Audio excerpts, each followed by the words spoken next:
Kepala daerah terpilih khususnya di Kabupaten Lahat, yakni Bursa Zarnubi Widya, telah dilantik oleh Presiden Prabowo.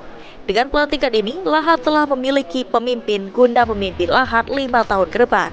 Sebagai tokoh masyarakat sekaligus tim pemenangan dari pasangan Julius Maulana dan Budiarto Marsul, mengajak seluruh masyarakat Lahat untuk bersatu kembali guna membangun Lahat menjadi lebih baik. Ditegaskan juga oleh Nopran, saat ini sudah tidak ada lagi pendukung nomor urut 1 atau 2 maupun 3, karena setelah dilantiknya Bursa Widya sebagai Bupati dan Wakil Bupati Lahat, akan memperbaiki Kabupaten Lahat ke depannya guna mewujudkan kesejahteraan dan kemakmuran kepada masyarakat.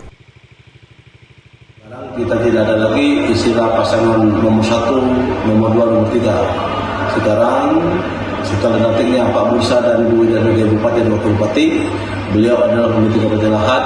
Beliau akan memperbaiki Kabupaten Lahat ke depannya. Maka mari kita mendukung kepemimpinan Pak Bursa sehingga akan memberikan kesejahteraan dan kemakmuran bagi Kabupaten Lahat.